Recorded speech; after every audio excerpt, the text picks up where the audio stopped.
Okay, sasa ladies and gentlemen, tuendelee pale tulipoishia. Hapa nataka nielekeze namna ya kuweza kupick signal na kuweza kupress trade. Sasa kulingana na maelekezo niliyoyatoa pale kwenye terminologies. Sasa hapa terminologies ndo zinaenda kutumika vizuri. Sasa ukiangalia kwa mfano hapa tumepewa jina la signal TUT USDT. Lakini hapa amekuambia buy or long. Kumbuka pale kwenye terminologies nimeelezea kwamba long maana yake ni kubai, lakini pia kuna kitu cha enterprise. Maana yake enterprise ni bei ya kuingilia. Sasa hapa kumbuka crypto market ina value, ni volatile. Sasa kama ni volatile, tafsiri yake ni kwamba naweza nikakutumia signal wewe ukaja kuingia ukakuta bei imepanda kidogo kutoka kwenye ile nilokuelekeza. Kwa enterprise ya kwanza ni 0.08 lakini enterprise ya pili ni 0.089. Kwa ukikuta katika hiyo range, sasa take profit itakuwa ni 2.6 hadi 5. Sasa hapa utaseti, manake ikishafika kufikia 2.6 unaweza ka close trade au usiclose. Lakini stop loss iko chini hapo. Stop loss na yenyewe nimeelekeza. Kwa tuende moja kwa moja kwenye Binance yetu niweze kuelekeza namna ya kuweza kuseti trade. Kitu cha kwanza ambacho utatakiwa kukifanya, utatakiwa kuja hapa kwenye futures, ambapo utaweza ku open trade. Ukishafika kwenye futures hapa itafunguka dashboard kama hivi.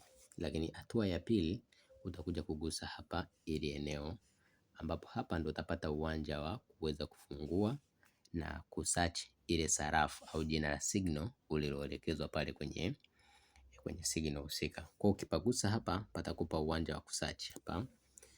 Patakupa uwanja wa kusearch hapa. Sasa hapa ndo utakapoandika, utaandika jina la sarafu. Sarafu yetu ni TUT USDT. Sasa ukisearch sarafu itakuja namna hii.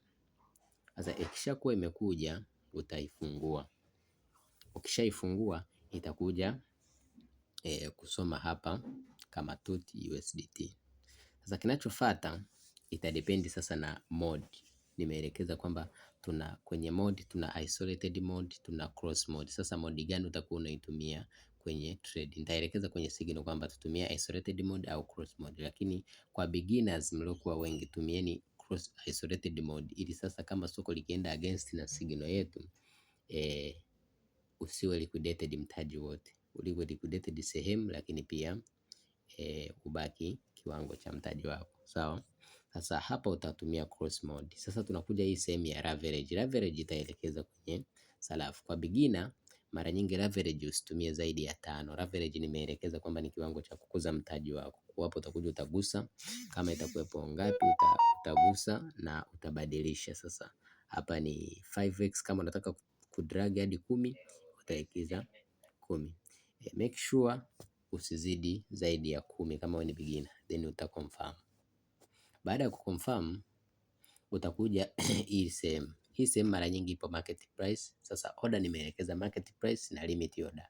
Market order na limit order. Sasa mara nyingi wewe utumia market order. Limit order nitakuja kuelekezeni namna ya kuitumia kwenye video nyingine. Sasa hapo utaiacha kama limit order. Sasa utakuja kwenye hili eneo la amount, kwamba je, ni kiwango gani unachotaka kuingia nacho sokoni. Sasa wewe take profit yako average yako ni 10, sawa, na kiwango unachotaka kuingia nacho sokoni ni $10 au $5. Utakachokifanya unachukua kiwango unachotaka kuingia nacho sokoni unazidisha na average ulioiweka, sawa.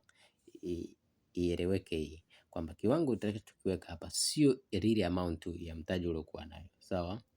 Unatakiwa kuweka kiwango uzidishie na ile average yako ulioiweka. Kwa mfano average yangu ni 10 na nataka kuingia na $10. Kwa total amount ya USDT nitakayoiweka ni 100. Sasa nikiweka 100 yenyewe itakalculate automatically na kuja kuniambia kwamba cost ya iliyoingia ni 10. Ukiangalia vizuri hapa, angalia vizuri hapa. Hapa cost yangu ni 10, sawa? Cost ni 10 ndio iliyoingia tu sokoni. Sasa kitu kingine kinachofuata kwenye signal yetu pale imetuambia swala la kwamba tuweke take profit na stop loss. Sasa utafungua hapa kwenye take profit au stop loss. Ukishapafungua hapa patakupa uwanja wa kuweka stop loss, sawa. Sasa utarudi hapa kwenye signal yako. kwamba signal yako inakwambia stop loss utaiweka ngapi? Signal yetu inatuambia kwamba stop loss yetu itakuwa ni 0.08467, sawa? 0.08467. Kwa nitakuja hapa kwenye stop loss nitaweka 0.08467, sawa? Baada ya kuweka hiyo namba ya 0.08467 hapa kwenye take profit, kama ningekuelekeza kwamba uweke namba rasmi kwamba profit, take profit weka hii, ndo utakuja kuiweka hapa, lakini kwa sababu sijakuelekeza, nimekuelekeza in form of percent, tutasubiri ikifika pale nitakwambia close order, au sometimes signal nitakutumia moja kwa moja. Kama nitakuwa nimekuwekea take profit, utakuja kuweka take profit yako hapa. Sasa baada ya kufanya maelekezo hayo, naangalia sasa signal tuna short au tuna long. Sasa signal yetu inatuambia to buy au to long, buy au long. Kwa manake hapo utakuja kwenye ile terminology ya mwisho nimekuambia kwenye ku open long. Kwa sababu inatuambia to open, to buy au to long, utagusa ile eneo la open long na utakuwa ume open trade yako. Sawa? Utakuwa ume open trade yako. Sasa hapo nimeelekeza namna ya ku open trade. Sasa tumalizie mwisho. Hii trade sijai open kwa sababu kuna order tayari ilikuwa ipo sokoni ya Hyper.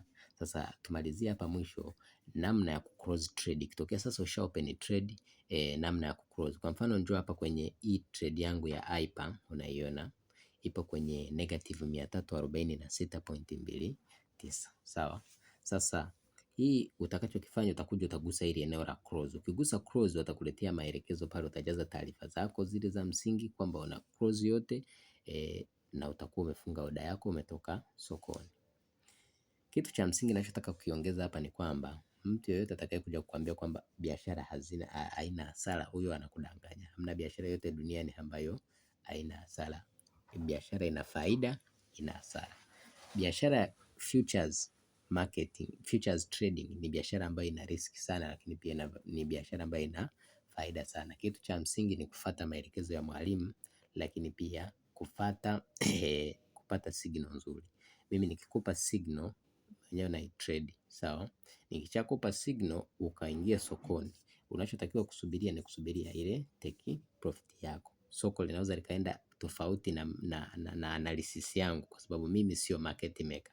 Kwa kama ikitokea soko limeenda tofauti, wewe unachotakiwa kufanya ni kusubiria. Kama soko itahiti kwenye stop loss yako, then utakuwa umetoka sokoni na hasara ndogo. Lakini kama soko halijafikia pale, usi close trade kwa hasara. Subiria trade mpaka mimi nitakapokuruhusu ufanye close. Soko hili lina high volatility, kwa unatakiwa kuwa mvumilivu. Sio kwamba mafanikio yatakuja overnight. Unatakiwa kuwa mvumilivu pale ambapo soko litaenda tofauti, then tuna press trade nyingine. Lakini kitu cha msingi ni risk management.